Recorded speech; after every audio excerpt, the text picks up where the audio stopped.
তবে তবে মধ্যমা হবে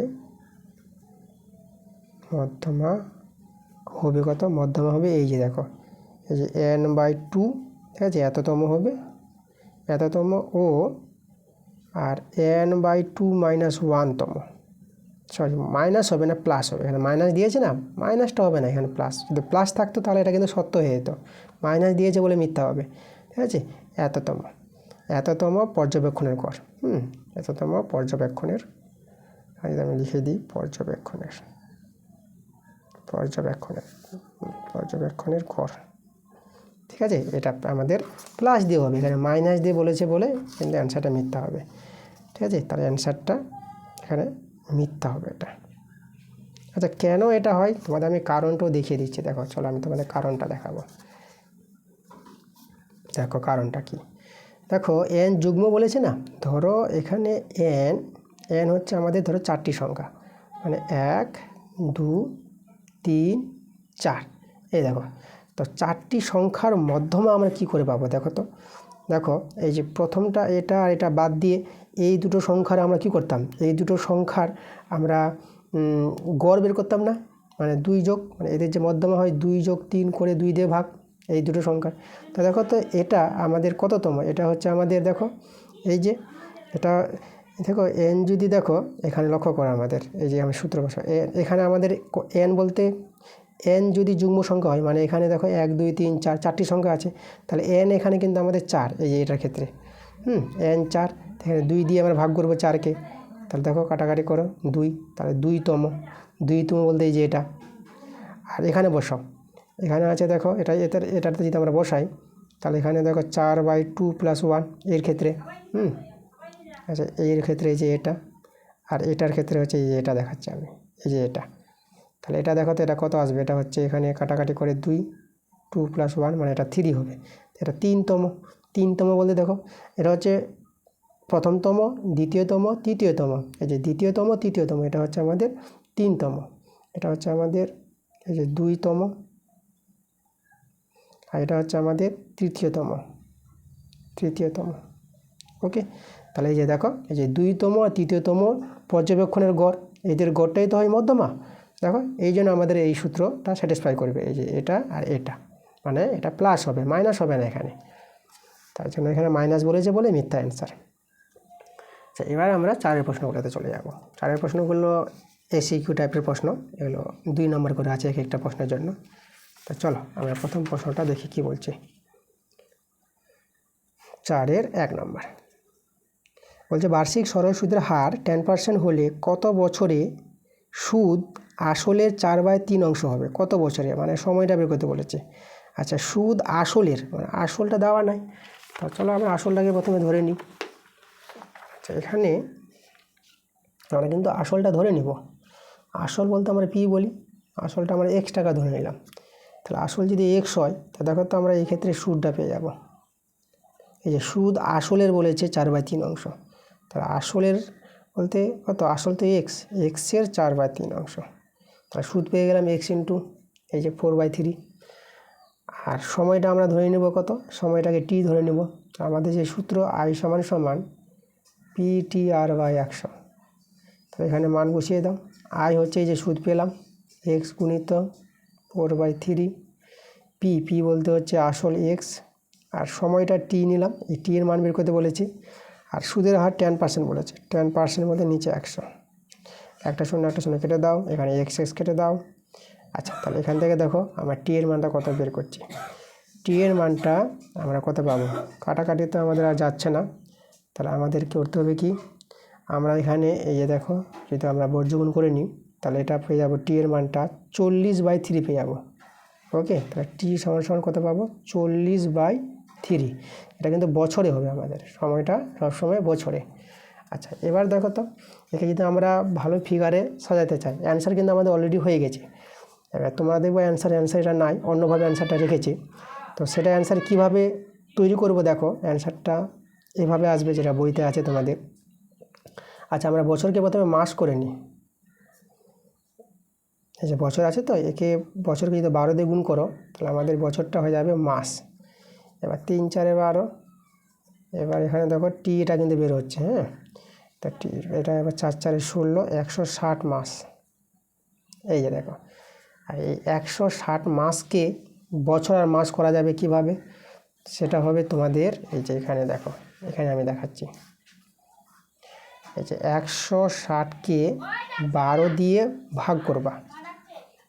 মাসকে যদি 12 দিয়ে ভাগ করো তাহলে কিন্তু বছরে আসবে, ঠিক আছে, এটা মনে রাখবা। বছরকে 12 দিয়ে গুণ করলে মাস হবে, আর মাসকে 12 দিয়ে ভাগ করলে বছর হবে। চলো 12 দিয়ে ভাগ করি, এখানে একবার নিব, এটা 12, এটা আমাদের দেখো 2 কত দিলে 6, 4 দিলে আর 0টা নেমে গেল আমাদের। ওকে, আচ্ছা, তাহলে এবার দেখো তো এবার কবার যাবে। এবার আমরা 12 3 36 3বার নিয়ে নিচ্ছি। 12 3 এই যে 36, এটা আমাদের 4 নেমে যাবে। আচ্ছা, এটা ছোটো হয়ে গেছে, এটা ভাগশেষ। এটা তো মাস ছিল, দেখো এটা আমাদের কিন্তু ভাগশেষটা মাস, আর যেটা ভাগফল পাবো না সেটা হবে আমাদের বছর। তো দেখো অ্যান্সার কিন্তু এভাবে রেখেছে। এই যে টি এর যেটা মান পেলাম, তা আমরা এখানে আমরা দেখো এই যে টি সমান সমান লিখতে পারবো 13 বছর, 13 বছর 4 মাস। এই যে 13 বছর 4 মাস, এভাবে কিন্তু তোমাদের বইতে অ্যান্সারটা আছে। কিন্তু তোমরা যদি এখানে 40/3 বছর রেখে দাও পরীক্ষায়, তবু তোমরা নাম্বার পেয়ে যাবে, ঠিক আছে। কিন্তু প্রমাণ যদি করতে বলে কখনো যে দেখাও যে সময়টা হবে 13 বছর 4 মাস, তখন তোমাদের কিন্তু সাজিয়ে লিখতে হবে। তাছাড়া কোনো দরকার নাই যে পরীক্ষায় এটা আনতেই হবে, তার কোনো মানে নয়, ঠিক আছে। তোমরা নিয়ে আসতেও পারো বা তোমরা এটাও রেখে দিতে পারো। আচ্ছা, এবার আমরা চলে যাবো 4-এর 2 নম্বরে। তো 4-এর 2 প্রশ্নটা দেখো, আমাদের বলেছে প্রতি বছর জনসংখ্যা 10% বৃদ্ধি হলে n বছর পরে জনসংখ্যা হয় পি। তো n বছর পূর্বে জনসংখ্যা কত ছিল? আচ্ছা, তাহলে n বছর পূর্বে কত জনসংখ্যা ছিল সেটা আমরা ধরে নিব আগে এখানে। ওকে, এটা দেখো আমরা ধরে নিব যে ধরি n বছর পূর্বে জনসংখ্যা ছিল 1 বছর, ঠিক আছে। তাহলে আমরা n বছর পর জনসংখ্যাটা বের করবো 1 বছর থেকে। তাহলে n বছর পর জনসংখ্যা হবে, n বছর পর জনসংখ্যা হবে। দেখো n বছর পর জনসংখ্যা কত হবে, আগে ছিল x বছর, x বছর থেকে আমরা বর্তমানে আসবো। তাহলে এই যে x বছর থেকে x ইন্টু, এখানে দেখো এই যে প্রতি বছর জনসংখ্যাটা বৃদ্ধি পায় 10% হারে, তাহলে 1 প্লাস হবে, বৃদ্ধি পেয়েছে বলে প্লাস 10% হারে 10/100। আর সময় এখানে কত বছর, n বছর, তার সময়টা হবে n বছর। এই যে আমাদের এটা বর্তমান জনসংখ্যা চলে আসলো, আগে ছিল x বছর, তাহলে n বছর পরে কত হবে, x বছর থেকে বর্তমানে হবে এটা। আর বর্তমান জনসংখ্যা আমরা বলে দিয়েছি পি, তাই না। আচ্ছা, তাহলে এই যে জনসংখ্যাটা এত জন, এটা কিন্তু জনসংখ্যা, এই যে জন। তাহলে অতএব দেখো এই এক্স ইন্টু 1 প্লাস এই যে 10/100 হোল টু পাওয়ার n, এটাই কিন্তু আমাদের পি এর সঙ্গে সমান, এই যে বর্তমান জনসংখ্যা। আচ্ছা, এখানে সরি আমাদের একটু মিস্টেক গেছে, এটা বছর লিখে দিয়েছি। জনসংখ্যা ছিল 1 জন, এটা আমাদের বছর হয়ে গেছে, এখানে এটা জন হবে, হ্যাঁ সরি। আচ্ছা, যাই হোক, তো এই যে দেখো আমরা এই যে পেয়ে গেলাম বর্তমান জনসংখ্যা, এই যে এটা, আর বর্তমান জনসংখ্যা পি বলে দিয়েছিল। তাহলে আমরা এখান থেকে কার মানটা বের করবো, আমরা এক্সের মানটা বের করবো। আমাদের n বছর পূর্বে জনসংখ্যা কত ছিল সেটাই বের করতে বলেছিল, এক্সের মানটা দরকার। তাহলে এখান থেকে এক্সের মানটা দেখো, এক্সের মান আমরা পেয়ে যাব। আচ্ছা, এক্সের মান পাওয়ার আগে আমরা একটা সরলটা করে নিতে, এখানে কত আসছে দেখো। এখানে আমরা ভগ্নাংশের যোগ বিয়োগ যদি করি, লসাগু 10, এটা হবে 10 + 1 n পি। তাহলে এক্স এটা 11/10 whole to power n p, ঠিক আছে। আচ্ছা, তারপরে দেখো, আচ্ছা এটাকে আমরা দেখো কি করছি, এই যে এক্স সমান এটা p/11/10 whole to power n, এটা পি এর নিচে নামাতে পারবো। আচ্ছা, তাহলে এটাকে আমরা এভাবে লিখতে পারবো, এক্স সমান এটাকে আমরা লিখতে পারবো দেখো যে পি ইন্টু এই যে এটাকে লিখবো 11/10, পাওয়ারটা মাইনাস করে দেবো, দেখো এটাকে যদি নিচে ছিল তো এটা যে উপরে নিয়ে যায় তা পাওয়ারটাকে মাইনাস করে দেবো, আবার পাওয়ারটাকে প্লাস করলে 1/, হয়ে যাবে, এটা সূচকের নিয়মে। আচ্ছা, তাহলে দেখো তো এখানে আমরা আরেকটা সরল করতে পারবো। এখানে তোমরা এই যে পি লিখে দিয়ে আচ্ছা মাইনাসটাকে প্লাস করতে পারবা যখন এদেরকে উল্টে দিবা, কারণ উল্টে দিলেই তো মাইনাস প্লাস হয়ে যাবে। তো এটাকে 10/11 যদি করে দাও তখন মাইনাসটা প্লাস হয়ে যাবে। এই যে দেখো, তাহলে এই যে আমাদের যে বলেছিল n বছর পূর্বে জনসংখ্যা কত ছিল, এতজন ছিল জনসংখ্যা। তো এখানে আমরা অ্যান্সারটা কিন্তু বের করে নিয়েছি। এই 2 নম্বর অ্যান্সার হয়ে গেছে আমাদের। এবার 3 নম্বর দেখো, আমাদের এটার মান দেওয়া আছে x + 1/x = a বলে দিয়েছে, আর একটা দ্বিঘাত সমীকরণ আছে এই যে s² + px + r, আর আমাদের এই যে রাশিটা আছে এই রাশিটার মানটা আমাদের বের করতে বলেছে। তো দেখো এই রাশির মানটা তোমাদের আমি বের করে দেখাচ্ছি।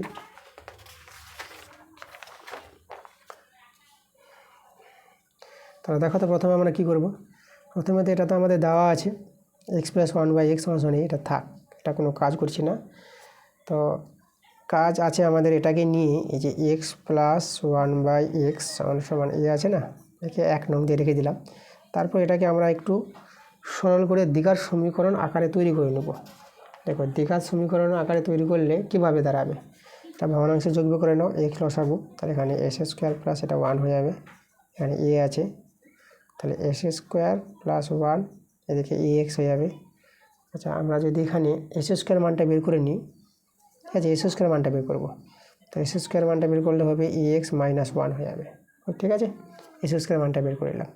আচ্ছা, আমাদের এখানে আরেকটা সমীকরণ ছিল, আমাদের ছিল s² + px r ছিল।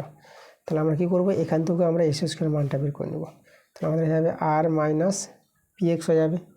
ওকে, এবার লক্ষ্য করো তো, এটাও s² মান আর এটাও s² মান, তাহলে আমরা s² মান দুটোকে আমরা সমান লিখতে পারবো। তাহলে আমরা অতএব বলে দেবো ax - 1 = r - px, ঠিক আছে, এটা আমাদের 1 আছে। ওকে, তো এখান থেকে দেখো আমরা বুদ্ধি করে এক্সের মানটা বের করে নিই। তাহলে এখানে এক্সগুলো একদিকে নিয়ে এসো, আর r + 1টা একদিকে করে দিলাম। তাহলে দেখো তো এখান থেকে আমরা যদি এক্সটা কমন নিয়ে নিই, তাহলে a + p, x + p, আর এখানে আমাদের তো r + 1 আছে, x = আমরা এখানে r + 1/a + p, দেখো এই যে আমাদের এক্সের মান, এই মানটা আমাদের কাজে লাগবে। আচ্ছা, আর এই মানটা দেখো, এই মানটা আমাদের আছে, দেখো তো এই যে এটাকে যে একটু সাজিয়ে লিখি, 1টা আগে লিখে দিই। দেখো x = 1 + r করে দিলাম, এই যে 1 + r আছে দেখো, আর নিচে p + a, মানে pটা আগে আছে, ঘুরে নিলাম, এখানে p + a, দেখো প্রথম পার্টের মানটা পেয়ে গেছি আমরা x। আচ্ছা, এখানে দেখো উল্টো করে লিখেছি, মানে এখানে অতএব এটাকে যে 1/x করে দিই, তাহলে এই মানটা উল্টে যাবে, তো এটা হবে আমাদের p + a/1 + r। দেখো এর মানটা কিন্তু এখানে আছে প্রশ্নে, এই যে দেখো এই দ্বিতীয় পার্টটা উল্টো করে আছে না। তো এবার এই দুটোর মান বের করতে বলেছে না, এখন তো আমরা পেয়ে যাবো এই দুটোর মান। দেখো আমাদের যে দুটোর মান বের করতে বলেছে, আমাদের যে বলেছে অতএব এই যে মানে এই দুটোকে যদি যোগ করে দাও, ঠিক আছে, ধরো আগে এটা লিখছি 1 + r/p + a plus p + a/1 + r, এই যে এই দুটোর মান বের করতে বলেছে। তা দেখো এর মানটা তো আমরা x পেলাম, এই যে x প্লাস, আর এর মানটা তো 1/x, এই যে 1/x, লক্ষ্য করো। তাহলে দেখো এই যে x + 1/x এর মানটা তো আমাদের জানা আছে, কোথায় জানা আছে, 1 নঙ্গে দেখো, প্রথমেই আমাদের যেটা দেওয়া ছিল সমীকরণটা, এই যে দেখো তোমাদের বইতে প্রশ্ন দেওয়া আছে। তাহলে আমরা এই যে x + 1/x এর জায়গায় a বসিয়ে দেবো, দেখো a বসিয়ে দিলাম, তাহলে এর মানটা কত পেয়ে গেলাম, এর মানটা কিন্তু a পেয়ে গেলাম, এটাই কিন্তু আমাদের অ্যান্সার। ওকে, আচ্ছা চলে যাবো আমরা এই পরের প্রশ্নে।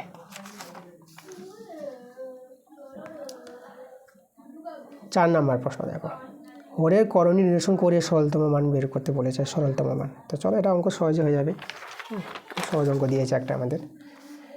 তো এখানে আমরা কি করব, যা আছে হর করণী নিরসন করব। দেখো হর করণী নিরসন বলতে আমরা কি বুঝি, দেখো হর করণী নিরসন বলতে এই যে দেখো যেটা আছে না, যে 12/√15, যে √15 - 3 যেটা আছে সেটা বসিয়ে দাও। ঠিক আছে, এভাবে বসিয়ে দেবো। আর এই যে হরে যেটা থাকবে তার বিপরীত চিহ্ন দিয়ে, ঠিক আছে, সরি এটা 3 আছে, এটা 3, তার বিপরীত চিহ্ন দিয়ে যেটা থাকবে তার বিপরীত চিহ্ন দিবা, মাইনাসের সাথে প্লাস দিয়ে দেবা, ওটাই লিখবা, তাহলে চিহ্নটা চেঞ্জ করে নেবা, বিপরীত চিহ্ন দিয়ে যে গুণ করে দিতে হবে। তাহলে হরে গুণ করলে লব গুণ করতে হবে। এই যে আমরা লব গুণ করে দিলাম, হর আর লবকে আমরা কত দিয়ে গুণ করলাম, এই যে √15 + 3 এটা দিয়ে গুণ করলাম। আচ্ছা, এটাকে সলভ করে দেখো, আমাদের কিন্তু হর কোরিলেশন হয়ে যাবে।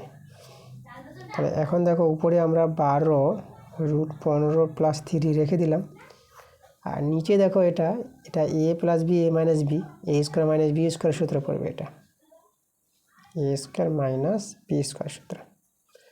আচ্ছা, উপরে থাক, উপরে আমরা এখনো কিছু করছি না, রেখে দিলাম। আর নিচে এটা √15 শুধু 15 হয়ে যাবে, আর 3 9 হয়ে যাবে। ঠিক আছে, সমান সমান করে 12√15 + 3, আর এখানে বিয়োগ করো 15 থেকে 9 বিয়োগ, এটা 6 হবে আমাদের, 6 দিয়ে 12, এই যে দেখো, তাহলে 6 দিয়ে যেহেতু 12 হয়, দেখো কিন্তু আমাদের অ্যান্সারটা এবার চলে এসেছে।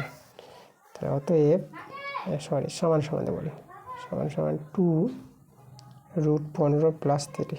এই যে দেখো আমাদের যে এই যে হর করণীয় নির্ণয় করে যে সরলতম মানটা বের করতে বলেছিল, এটাই কিন্তু আমাদের অ্যান্সার। আচ্ছা, চলে যাবো পরের প্রশ্নে। এবার যাব আমরা 5 নম্বর প্রশ্নে। দেখো, ও কেন্দ্রীয় একটি বৃত্তের ব্যাসার্ধের দৈর্ঘ্য 5 সেমি এবং এবি একটি জের দৈর্ঘ্য 8 সেমি হলে ও বিন্দু থেকে এবি জের দূরত্ব আমাদের জানতে চাইছে। আচ্ছা, এটাও আমাদের ভালো প্রশ্ন আছে এবং প্রশ্নটা খুব তাড়াতাড়ি হয়ে যাবে সমাধানটা। দেখো, তা আগে তো আমরা এখানে একটা বৃত্ত তৈরি করে নিই, ও কেন্দ্রীয় বৃত্ত। এই যে ও কেন্দ্রীয় বৃত্ত, কেন্দ্র আমাদের ও কেন্দ্রীয় বৃত্ত। তা আমাদের এখানে একটা জে বলেছে, তো আমরা একটা জে তৈরি করে নেব। এই যে আমাদের এবি, আচ্ছা জের নামটা এবি আছে, এবি দিলাম। আচ্ছা, এবার দেখো তো কি বলেছে এখানে, এবি যে দৈর্ঘ্য বলে দিয়েছে, এবিটা আমাদের এখানে 8 সেমি। ও বিন্দু থেকে এবি যে দূরত্ব, ও বিন্দু থেকে এবি যে দূরত্ব, এই যে দেখো এটা যে পি নাম দিই, তাহলে ওপি আমাদের কিন্তু বের করতে বলেছে, ওপি কত হবে। আর এখানে ব্যাসার্ধ দেওয়া আছে, এই যে ওয়ে, আচ্ছা ওয়ে আমাদের ব্যাসার্ধ 5 সেমি। এই টাইপের অঙ্ক আমাদের আজকেরই ক্লাসে হয়েছে, যে এখান থেকে আমাদের ওপি, সেখানে কিন্তু একটু আলাদা ছিল, তখন আমাদের যেটা দৈর্ঘ্য চেয়েছিল, এখানে যে দৈর্ঘ্য দেওয়া আছে তাই এই ওপি দৈর্ঘ্য বের করতে বলেছে। যাই হোক, তা যে দৈর্ঘ্য যখন এবি দেওয়া আছে, তো এপি পাবো আমরা, এই যে এপিটা হবে হাফ এবি। ঠিক আছে, এটা কেন দেখো, কারণটা তোমরা লিখবা, আমি বলে দিচ্ছি মুখে, তোমরা এখানে কারণটা লিখবা যে এই যে ব্যাস নয় এইরূপ কোনো জের উপর কেন্দ্রগামী লম্ব সরলরেখা, সেই যেটিকে লম্ব সরলরেখা ওপিটা, এই যে ওপিটা সেই এবি যেটাকে সমদ্বিখণ্ডিত করবে, মানে এপি সমান পিবি হয়ে যাবে, মানে পি বিন্দুটা এবি এর মধ্যবিন্দু হবে, তাহলে এপিটা এবি এর অর্ধেক হবে, তাহলে এপিটা এবি এর অর্ধেক হবে, এই যে কারণটা। ঠিক আছে, এটা একটা উপপাদ্য আছে আমাদের। তা এখানে দেখো আমরা এবির মান জানি 8, তা কাটাকাটি করে দেখো আমরা এপিটা পেয়ে গেলাম 4 সেমি। তাহলে এপি এখানে আমাদের 4, তাহলে এটা তো আমাদের সমকোণী ত্রিভুজ, এটা লম্ব হবে, হ্যাঁ, এই যে লম্ব দূরত্ব যেটা, আর এই কোণে 90 ডিগ্রি, তার অতিভুজ আমাদের ওয়ে। তো সমকোণী ত্রিভুজ থেকে দুটি বাহুর মান জানা আছে, এই যে ওপিটা তৃতীয় বাহুটা পেয়ে যাব। তা আমাদের দেখো সমকোণী ত্রিভুজের ধর্ম, যেটা আমরা কাজে লাগাবো এখানে। আচ্ছা, আমরা কি জানি, সমকোণী ত্রিভুজের ধর্ম অতিভুজ কিন্তু আমাদের এখানে দেখো ওয়ে, তাহলে ওএ স্কোয়ার সমান সমান ভূমি আমরা এপি নিয়ে এলাম, এপি স্কোয়ার প্লাস ওপি লম্ব ধরে নিলাম। তাহলে এখান থেকে যদি আমরা ওপি স্কোয়ার মানটা বের করি, তাহলে হয়ে যাবে আমাদের OA square minus AP square. এখানে মানগুলো বসিয়ে দাও, ওএ হচ্ছে 5 স্কোয়ার, আর এপি হচ্ছে 4 স্কোয়ার, এটা হচ্ছে 25, এটা হচ্ছে 16, বিয়োগ করে 9। ওপি স্কোয়ার যদি 9 হয়, তাহলে ওপি কত পাবো, 9 বর্গমূল 3 হয়ে যাবে আমাদের। দেখো ওপি কিন্তু আমাদের 3 বেরিয়ে গেছে। তাহলে এখানে যে বলেছিল, এই যে দেখো ও বিন্দু থেকে এবি যে দূরত্ব যে বের করতে বলেছিল, কত পেয়ে গেলাম আমরা, 3 সেমি পেয়ে গেলাম না। 3 সেমি অ্যান্সার। আচ্ছা, তারপরের প্রশ্ন দেখো। আচ্ছা, এখানে 6 নম্বর প্রশ্নটা দেখো। এটা ভালো প্রশ্ন, খুব ইম্পর্টেন্ট প্রশ্ন, বারে আসে এই প্রশ্নটা। 6 নম্বরটা, প্রদত্ত চিত্র কিন্তু আমাদের দেওয়া আছে। তাই চিত্র থেকে কোণ বিডি এর মান বের করতে বলেছে। আমি চিত্রটা এখানে তৈরি করব তোমাদের অ্যান্সারটা আনার জন্য। দেখো, আমরা চিত্রটা এদিকে তৈরি করি। এই যে আমাদের বড় করে তৈরি করি, বোঝাতে সুবিধা হবে। এই যেভাবে চিত্রটা আছে, আর এখানে এ বিটা ব্যাস আছে এখানে। তাহলে এই যে আমাদের ব্যাস, যেটাকে আমি বাড়িয়ে দিয়েছি। এখানে আমাদের কেন্দ্রবিন্দু, এটা এ, এখানে আমাদের বি বিন্দু, আর এদিকে দেখো সিডি একটা জে আছে। এভাবে সিডিটা জেটা নিয়ে এখানে আমাদের যোগ হয়েছে।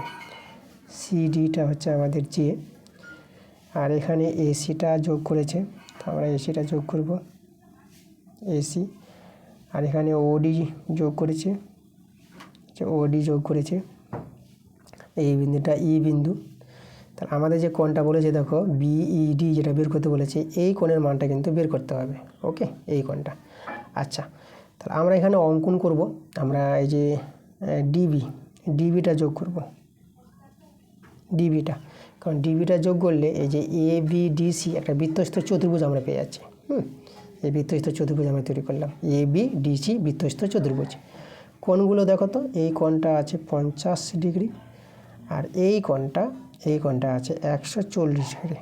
একদম ছবিতেই তোমাদের দেখো বুঝিয়ে দেবো, অ্যান্সারটা হয়ে যাবে আমাদের। তাহলে আমরা এই যে কোণটা পেয়ে যাব, দেখো এ বি তো সরলরেখাংশ, এই এ বি সরলরেখাংশ 180 ডিগ্রি, তার মধ্যে 140 ডিগ্রি জানা আছে। তাহলে এই কোণটা কত হবে? তাহলে 180 ডিগ্রি থেকে 40 ডিগ্রি বিয়োগ করলে এটা 40 ডিগ্রি হবে না? এই যে দেখো, এই যে দুজন মিলে তো 180 ডিগ্রি, তাহলে এটা 140 ডিগ্রি, তো এই হবে 40 ডিগ্রি। এটা 40 ডিগ্রি পেয়ে গেলাম। আচ্ছা, তাহলে এখানে দেখো ওডি আর ওবি সমান। আমাদের এখানে কে সমান আছে দেখো, এই যে এখানে তোমাদের দেখাচ্ছি, এই জায়গায় আমাদের এখানে আছে, এই যে দেখো আমাদের আছে ওডি সমান সমান ওবি। এরা হচ্ছে একই বৃত্তের ব্যাসার্ধ। যেহেতু এরা একই বৃত্তের ব্যাসার্ধ, তাহলে এখানে এরা দুজন, এই দুটো বাহু সমান হলে পরে এই দুটো কোণও সমান হবে। সমদ্বিবাহু ত্রিভুজের ধর্ম, এই দুটো বাহু সমান, তো এই দুটো কোণও সমান। তা দেখো তো এই দুটো কোণ কত করে হবে দেখো। তাহলে এখানে দেখো এই যে 180 ডিগ্রি থেকে 40 ডিগ্রি বাদ দাও, 180 ডিগ্রি থেকে 40 ডিগ্রি বাদ দিয়ে দাও, তাহলে কত হবে দেখো, এটা হবে আমাদের 140 ডিগ্রি। মানে এই দুটো কোণের সমষ্টি হবে 140 ডিগ্রি। তাহলে এই দুটো কোণ মিলে যেহেতু 140 ডিগ্রি হয়, তাহলে এক একটা কোণ কত ডিগ্রি করে হবে? দুজনের সমান আছে, তাহলে 2 দিয়ে ভাগ করে দাও। এই যে, তাহলে এক একটা কোণ আমাদের 70 ডিগ্রি করে আছে। মানে এই কোণটা আমরা পেয়ে গেলাম 70 ডিগ্রি। ঠিক আছে, এই কোণটা। মানে যেহেতু দুটো কোণ সমান আর এই কোণটা 40 ডিগ্রি, তা সেই নিয়মে এই কোণটা আমাদের 70 ডিগ্রি, যেটা আমাদের বুঝালাম তোমাদের। আচ্ছা, তাহলে এই কোণটা পেয়ে গেলাম, মানে কি এবার এই কোণটা পেয়ে যাব। এই কোণটা কী করে পাবো দেখো, আবার দেখো তো, এই যে ওই তো আমাদের সরলরেখাংশ, তাহলে এই দিকটা পেয়ে গেছে 40 ডিগ্রি, তাহলে এই দিকটা পেয়ে যাব না? তাহলে আমরা কোণ বের করব, মানে এই দিককার কোণটার নাম দেব ডিবিই। ডিবিই পেয়ে যাব।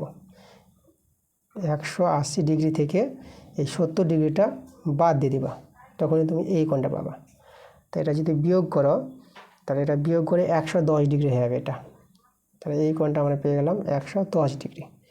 আচ্ছা, এবার দেখো আমাদের এই কোণটা দরকার, যে ত্রিভুজ, এই যে দেখো ত্রিভুজ বিডি যে ত্রিভুজটা আছে, তো এই ত্রিভুজের দুটো কোণ, মানে এই কোণটা আমরা পেয়ে যাব। এই দুটো কোণ পেয়ে গেলে 3 নম্বর কোণটা পেয়ে যাবো, তখন এই অ্যান্সারটা আমাদের চলে আসবে। তা এখন আমরা দেখো তো এই কোণটা পাবো কী করে। দেখো এই কোণটা পাওয়ার আমাদের একটা নিয়ম আছে। দেখো আমাদের এ বি ডি সি একটা বৃত্তস্থ চতুর্ভুজ আছে না, তাহলে এই বৃত্তস্থ চতুর্ভুজের এই কোণটা কিন্তু বহিস্থ কোণ। বৃত্তস্থ চতুর্ভুজের এটা বহিস্থ কোণ। আর কোনো বৃত্তস্থ চতুর্ভুজের একটি বহিস্থ কোণ তার অন্তস্থ বিপরীত কোণের সঙ্গে সমান হয়। এটা তো অন্তস্থ, এই যে এই কোণটা, এই কোণের বিপরীত কোণ হচ্ছে এই কোণটা।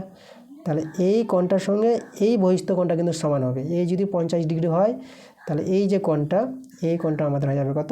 50 ডিগ্রি হয়ে যাবে। এটা কিন্তু আমাদের ধর্ম বৃত্তস্থ চতুর্ভুজের ক্ষেত্রে। ঠিক আছে, তো দেখো তো এই কোণটা 50 ডিগ্রি হয়ে গেল।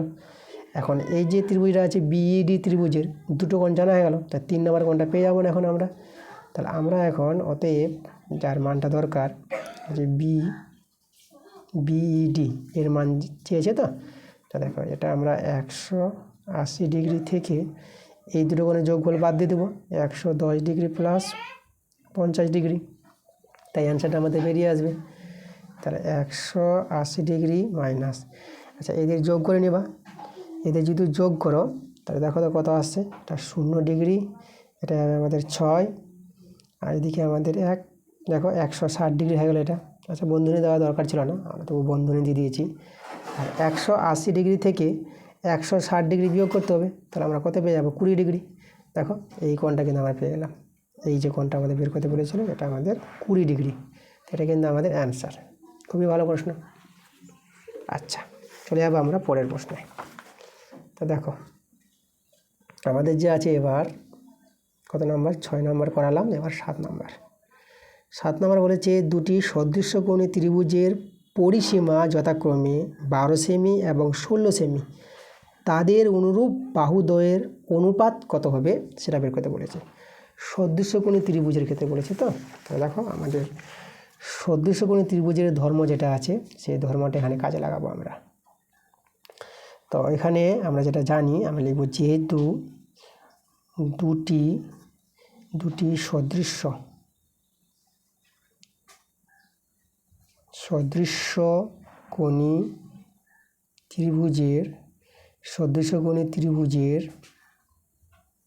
ত্রিভুজের অনুরূপ বাহুদ্বয়ের অনুপাত, ত্রিভুজের যে অনুরূপ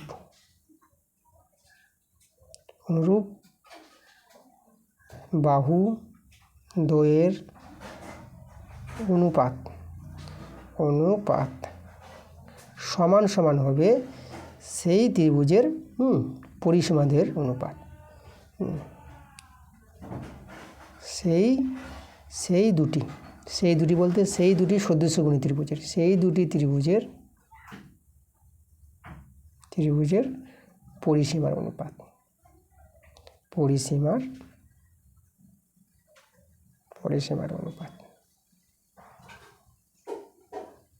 এই যে দেখো, ঠিক আছে। তাহলে আমাদের যে বলেছে এই যে তাদের সেই ত্রিভুজ দুটির তাদের অনুরূপ বাহুদের অনুপাত বের করতে বলেছে। তাহলে আমরা তো সেই দুটি ত্রিভুজের পরিসীমাগুলি জানা আছে, তাহলে সেই দুটি ত্রিভুজের পরিসীমার অনুপাতটাই হবে সেই অনুরূপ বাহুদের অনুপাত। তাহলে এই যে এদের যে পরিসীমাগুলো দেওয়া আছে কত, এই যে 12:16, এই যে দেখো সেই দুটি সদৃশ্যকোণী দুটি ত্রিভুজের পরিসীমার অনুপাতটাই হবে সেই সদৃশ্যকোণী ত্রিভুজের অনুরূপ বাহুদের অনুপাত। তাহলে এটাই কিন্তু অ্যান্সার। এটাকে যদি সরল করে নাও লঘিষ্ঠ, আমরা কিন্তু অ্যান্সারটা পেয়ে যাব। তাহলে 4 দিয়ে করলে পরে 4 × 3 = 12, 4 × 4 = 16, দেখো 3:4, এই যে আমাদের অ্যান্সারটা। মানে তাদের সদৃশ্যকোণী ত্রিভুজের যে অনুরূপ বাহুদের অনুপাত হবে কত, 3:4 হবে আমাদের। এরপরে চলে যাবো আমরা 8 নম্বর প্রশ্ন। দেখো 8 প্রশ্নটা আমাদের কি বলছি, এখানে আমাদের একটা কোণ দেওয়া আছে, কোণটা আছে ডিগ্রি, মিনিট আর সেকেন্ডে, মানে একটা ড্যাশ মিনিট, দুটো ড্যাশ সেকেন্ড বোঝায়। এই কোণটির সম্পূরক কোণের মান ষষ্ঠিক পদ্ধতিতে বের করতে বলেছে। আচ্ছা যাই হোক, এটা তো আমাদের ষষ্ঠিক পদ্ধতি, এভাবে রেখে দিলেও আমাদের ষষ্ঠিক পদ্ধতি আছে। তা সম্পূরক কোণের মান জানতে চেয়েছে। তো আমরা কি জানি, যে কোনো কোণের যদি সম্পূরক কোণ জানতে চাই তাহলে 180 থেকে সেই কোণটাকে বিয়োগ দিয়ে দেবো, তখনই আমরা পেয়ে যাব সম্পূরক কোণ, তাই তো। তাহলে 180, দেখো আমাদের 180 থেকে বিয়োগ দিতে হবে। তাহলে এখানে আমরা প্রথমে 180 লিখছি, দেখো এই যে আমাদের 180, তাহলে এটা থেকে বিয়োগ দিতে হবে এটা। তাহলে এই 180 কোণটাকে না এই আকারে আমরা একটু তৈরি করে নেব। দেখো কিভাবে তৈরি করছি। তাহলে 180কে আমরা প্রথমে লিখছি 179, 1° কমিয়ে দিলাম। তাহলে 1° কমালে আমরা 60 মিনিট নিতে পারবো, একটা ড্যাশে মিনিট। আচ্ছা আবার সেকেন্ডও নিয়ে আসতে হবে, দেখো সেকেন্ড এবার নিয়ে আসছি আমরা।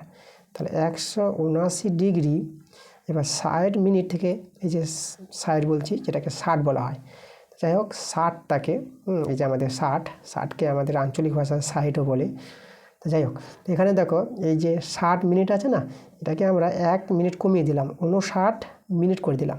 তাহলে 1 মিনিটটা আমরা এই যে 60 সেকেন্ড নিতে পারবো। এই যে 1 মিনিট কমিয়ে দিয়েছি, 1 মিনিট এখানে নিয়ে আসলাম, 60 সেকেন্ড। দেখো 180 ডিগ্রিকে আমরা লিখতে পারবো 179 ডিগ্রি 59 মিনিট 60 সেকেন্ড। দেখো এইভাবে আকারটা করে দিলাম, কারণ আমাদের বিয়োগ করতে হবে না, তার জন্য এইভাবে করলাম। এবার এই যে আছে 180 ডিগ্রি থেকে এই কোণটাকে বিয়োগ দেবো, তখন আমরা এই কোণের সম্পূর্ণ কোণটা পেয়ে যাব। তো চলো বিয়োগটা দিই আমরা। তাহলে এখানে আমাদের আছে 85 ডিগ্রি 32 মিনিট আর এখানে 36 সেকেন্ড। তো এটা বিয়োগ করবো। তো চলো আমরা বিয়োগটা করি। এটা যে বিয়োগ করো, তাহলে এটা বিয়োগ করে এই যে দেখো এটা আমাদের 4 আর এটা হবে 5, এটা হবে 2, 24 সেকেন্ড। আর এটা বিয়োগ করব, তো এটা বিয়োগ করে দেখো এটা হবে আমাদের 7, আমরা মিনিট দিয়ে দেবো 7, এদিকে 3 করে দিলে 5, 2, 27 মিনিট। এটা বিয়োগ করব, এটা হবে আমাদের কত, এটা হবে আমাদের 4 ডিগ্রি আর এখানে 8 কত দিলে 17, 8 কত 17 9 দিলে এই যে দেখো, তো 94 ডিগ্রি 27 মিনিট 24 সেকেন্ড। দেখো এটা কিন্তু আমাদের অ্যান্সার। এই যে কোণটির সম্পূরক কোণের ষষ্ঠিক মান বলেছিল না, ষষ্ঠিক পদ্ধতিতে, তো এটা কিন্তু আমাদের ষষ্ঠিক পদ্ধতি, মানে ডিগ্রি থাকবে। আর একটা বৃত্তীয় মান থাকে, বৃত্তীয় পদ্ধতি, যেখানে কোণটা পাই দিয়ে লেখা হয়, তাই না? তার ডিগ্রি দিয়ে থাকলে পরে ষষ্ঠিক, আর পাই দিয়ে থাকলে কোণটা বৃত্তীয় মান। তাহলে আমাদের কিন্তু অ্যান্সারটা হয়ে গেছে, এটাই কিন্তু আমাদের অ্যান্সার। এই যে তাহলে অ্যান্সারটা আমি এখানে তোমাদের লিখে দিই। এই যে এই কোণটির সম্পূরক কোণের মান ষষ্ঠিক পদ্ধতিতে হবে এটা, মানে 94 ডিগ্রি 27 মিনিট 24 সেকেন্ড। ওকে, দেখো আমরা অ্যান্সার পেয়ে গেলাম। চলো আমরা চলে যাবো কত নম্বরে, আমরা চলে যাবো 9 নম্বর প্রশ্নে। আর দেখো এবার আমরা করাবো কত নম্বরটা, 9 নম্বর যে প্রশ্নটা আছে। দেখো এই যে tan 6 theta into tan 4 theta সমান 1 হলে sin 5 থিটার মান কত হবে। চলো এটা আমাদের সহজভাবে বেরিয়ে আসবে। দেখো তাহলে আমাদের যেটা দেওয়া আছে, দেখো এই যে tan 6 থিটা আছে, তো তাহলে আমরা দেখো এই যে tan 4 থিটাকে আমরা লিখতে পারবো 1/cot, ট্যানকে 1/cot লেখা যায়, 1/cot 4 থিটা। এটা চেঞ্জ করে দিলাম, এদিকে তো 1 আছে। আচ্ছা এখানে বর্গমূল যদি করে দাও, তাহলে tan 6 থিটা সমান cot 4 থিটা হয়ে যাবে, এই যে বর্গমূল করে। এবার আমরা এখানে পুরো কোণের সূত্র তৈরি করব। দেখো সেইদিকে tan 6 থিটা বসিয়ে দিলাম। আচ্ছা এই যে cot 4 থিটা আছে না, এটাকে আমরা লিখব tan 90 ডিগ্রি মাইনাস 4 থিটা লিখে দিলাম। দেখো tan 90 ডিগ্রি মাইনাস 4 থিটা সমান cot 4 থিটা হয়ে যাবে পুরো কোণের সূত্র। তাই এটাকে আমরা এটা লিখতে পারবো, কারণ এটা থেকে এটা হয়, তাই এটা থেকে এটাও হবে। আচ্ছা এবার দেখো তো ওই দিকে tan ভ্যানিশ করে আমরা এখানে অতএব 6 থিটা সমান পেয়ে যাব 90 ডিগ্রি মাইনাস 4 থিটা পেয়ে যাব। তাহলে এখানে দেখো তো 6 থিটা প্লাস 4 থিটা, এই যে 90 ডিগ্রি, তাহলে এটা যোগ করে আমরা পেয়ে যাব tan থিটা সমান 90 ডিগ্রি। আচ্ছা তাহলে এখানে দেখো আমরা এখানে শূন্য কেটে দিলে পরে, তাহলে আমাদের এখানে থিটা সমান হয়ে যাবে 9 ডিগ্রি। দেখো থিটার মান পেয়ে গেলাম 9 ডিগ্রি। আমাদের যে মান বের করতে বলেছে কার, এই যে sin 5 থিটা, তাই তো। তাই দেখো এই যে দেখো, তো আমাদের কার মান বের করতে হবে, sin 5 থিটা, থিটার জায়গায় আমরা 9 ডিগ্রি বসিয়ে দেবো। তাহলে sin 9 পাচ্ছে 45 ডিগ্রি। আচ্ছা sin 45 ডিগ্রির মান আমরা জানি 1/√2। দেখো এটা কিন্তু আমাদের অ্যান্সার। তাহলে এই যে অ্যান্সারটা আমরা লিখে দিই, sin 5 থিটার মানটা কত পেলাম, 1/√2 পেয়ে গেলাম। ওকে, আচ্ছা এরপরে চলে যাবো আমরা 10 নম্বর প্রশ্ন চলে যাবো। আচ্ছা দেখো 10 নম্বর প্রশ্নটা আমাদের কি বলছে। দেখো 10-এর প্রশ্নটা বলছে এখানে আমাদের যে ঘনকের ধারগুলির সমষ্টি 60 সেমি, তার ঘনফল কত।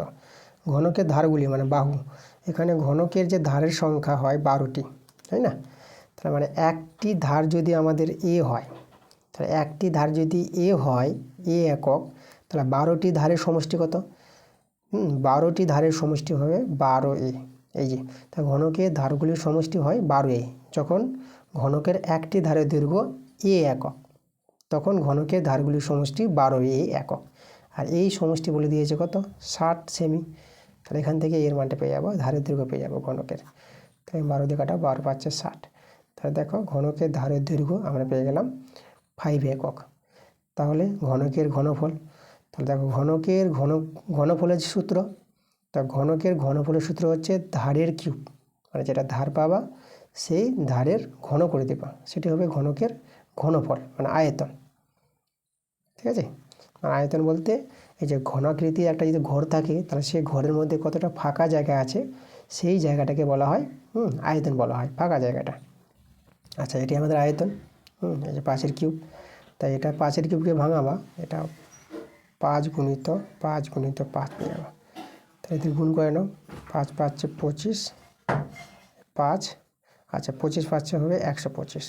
এই যে 125 ঘন একক, এককটা আমরা ঘন একক লিখতে পারবো। এই যে এটা কিন্তু আমাদের অ্যান্সার। আচ্ছা, এর পরের প্রশ্ন দেখো, আমাদের এখানে 11 নম্বর প্রশ্নটা কী বলেছে দেখো, একটি গোলকের আয়তন দেওয়া আছে এটা, তো গোলকটির ব্যাস নির্ণয় করতে বলেছে। তো গোলকের ব্যাসার্ধ ধরে তার আয়তনের সূত্রটা আমরা তৈরি করব। দেখো, আচ্ছা এখানে আমরা করব কি, গোলকের ব্যাসার্ধ যদি আর হয়ে যায়, ঠিক আছে, গোলকের ব্যাসার্ধ যদি আর হয় তা সেই গোলকের আয়তনের সূত্র, তো গোলকের আয়তনের সূত্র তোমাদের জানতে হবে 4/3 পাই আর কিউব। এটা হচ্ছে গোলকের আয়তন। এই আয়তনটা দেওয়া আছে আমাদের কত, এই যে 1437 পূর্ণ 1/3 দেওয়া আছে, 1/3। তাহলে এখানে মানটি বসাই, 4/3 পায়ের মান হচ্ছে 22/7 ইন্টু আর কিউব। আচ্ছা, এটাকে আমরা পূর্ণ সংখ্যা ভেঙে নেব। দেখো, পূর্ণ সংখ্যা ভাঙার নিয়ম হচ্ছে আমাদের কি, এই যে আছে না 1437, এটাকে গুণ করবা, যে 3 দিয়ে গুণ করতে হবে, 3 দিয়ে কে, তাহলে 3 দিয়ে গুণ, 3 দিয়ে যখন গুণটা করবা, এটা 3 দিয়ে গুণ পেয়ে যাবা, গুণ করলে 4311 পেয়ে যাবা, 4311। আর 1 যোগ করতে হবে আবার, এটা হবে দেখো, এটা 2 1 43, মানে 4312 পেয়ে গেলাম। ঠিক আছে, তাহলে এখানে আমরা বসিয়ে দেবো। তাহলে এটা আমাদের দেখো 4312 বসবে উপরে, 4312, নিচে কিন্তু 3 রয়ে যাবে আবার। ঠিক আছে, আচ্ছা তাহলে এবার দেখো, এটা আমরা সরল করে এখানে আর কিউবের মানটাকে বের করব। তার জন্য দেখো তো আমরা কি করছি, আমরা এখানে করব, দেখো আমরা কাটাকাটি করব। দেখো এই যে 3 আর 3, এই যে নিচে নিচে 3 আছে, এটা কেটে দিতে পারবো। আচ্ছা 4 দিয়ে একে কাটাকাটি করি, এই যে দেখো, তাহলে আমরা করবো এখানে 4 একে 4 আর 1 আসলো, সরি 1 না, এবার এখানে আমাদের একটা শূন্য নিতে হবে, যেহেতু 3টা ছোট হয়ে গেছে, 4 একে 4 মিলে গেছে না, 3 যেহেতু ছোট 4-এর চেয়ে, তাহলে একটা শূন্য নিয়ে নাও, তারপরে 31কে ধরো। তাহলে 31কে ধরবো, তো 4 7 28 করলাম, তাহলে 28, তাহলে আমাদের কত বেঁচে গেলো, 3 বেঁচে গেলো, 3 মানে 32 হয়ে গেলো, তো 4 8 32, এই যে দেখো 1078 পেয়ে গেলাম। ওকে, এবার আমরা কি করব, এবার আমরা আবার কাটাকাটি করব। দেখো কত দিয়ে করব, এখন এই যে 22 আর আছে না, এটা 11 দিয়ে করি। দেখো 11 দিয়ে কাটাকাটি যদি করো, তাহলে এখানে 107কে ধরতে হবে এখন, তাই তো। তাহলে দেখো তো, তাহলে 107কে 99 ধরলাম, 11 নং 99, তা বাঁচলো কত এখানে, দেখো 107কে 99 ধরেছি, তাহলে আমাদের এখানে 8 বাজবে, কিন্তু 99 8-এ 107 হয়, 8 বাজলো মানে 88, আর 11 8-এ 88, আর এখানে 11 দিয়ে 22। এবার 2 দিয়ে কাটাকাটি করে নাও, এখানে দেখো 2 4 8 2 9 18, দেখো 49 পেয়ে গেলাম। আচ্ছা তাহলে আমরা পেলাম কি, দেখো আমাদের এখানে আর কিউব বা এদিকে 7 ছিল, আর এখানে শুধু উপরে দেখো আমাদের 49 আছে, এটা আমাদের রইল। তাহলে আমরা আর কিউব সমান সমান এটা 49 ইন্টু 7 এটা করতে পারবো।